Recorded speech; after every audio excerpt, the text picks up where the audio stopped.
Today in math, it is all about word problems. So the first type of word problem we are going to go over is subtraction number stories or word problems. It says, solve the following problems below using the count up or count back strategy with an open number line. Remember, your open number line can start with any number. And then they want you to look at this reference page. So on this, if you were reading a word problem and you had the equation 10 minus 7, you could solve that in two different ways. So the first way would be to start at 10 and then count back 7 hops.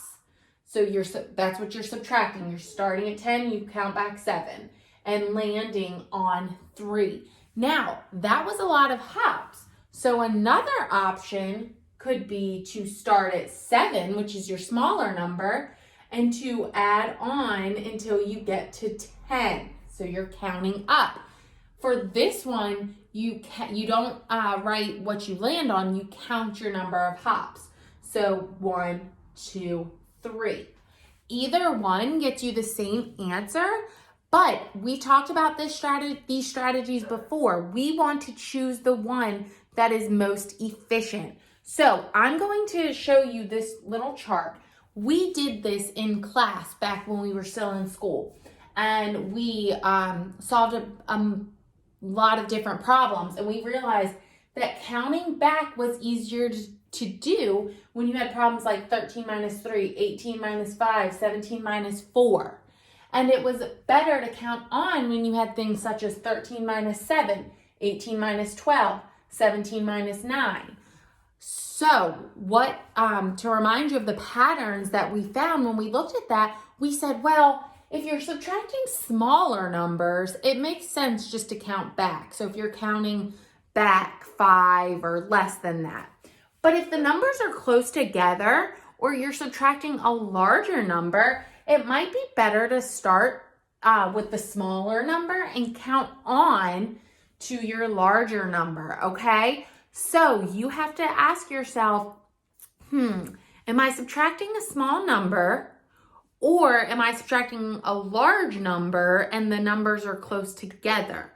And that will kind of help guide you into whether you want to count on or count back, okay? So before I show you the problems that you're going to do, I wanted to do an example together.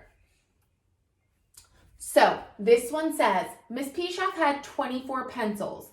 She gave away 7. How many pencils does she have left? So of course we know that this is a subtraction. Oops, sorry guys, give me a second. We know that this is a subtraction problem because I have 24 pencils and I'm giving away 7. So my equation is going to be, sorry guys,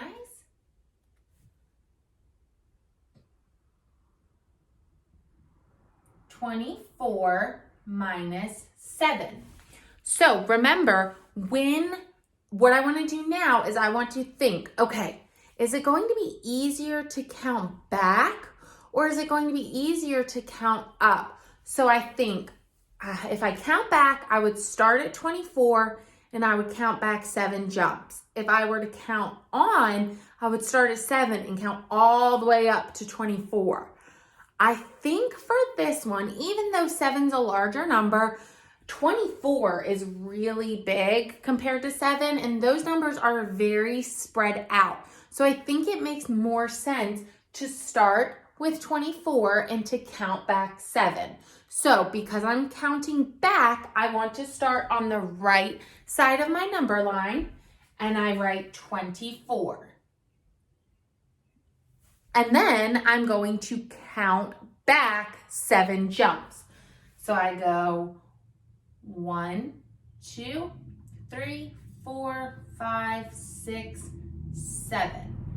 And then I would count back. So I started at 24, 23, 22, 21, 20, 19, 18, 17.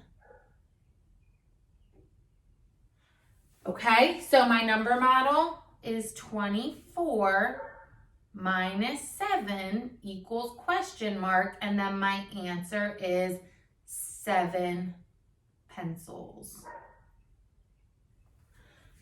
So now that I showed you how to do that, hopefully you will have no problem solving these two word problems. I will read them to you quickly.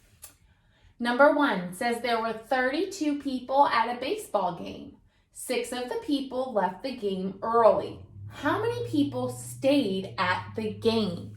So we're starting with 32, 6 are leaving. I want you to think, would that make sense to count on or to count back? Which strategy is going to be the most efficient and get you the answer in the easiest way possible? Don't forget to include your number model and your answer. Number 2 says Jim is 13 years old. Ron is 9 years old. How many years older is Jim than Ron? So this is a compare problem. We're comparing Jim and Ron's age, and we want to figure out the difference between their age. So we have 13 and 9. Those numbers are fairly close together, so I want you to think what strategy would work best, okay? Even if you don't use the most efficient strategy, as long as you get the correct answer, you're fine. But remember, mathematicians like to be very efficient. Best of luck on this word problem.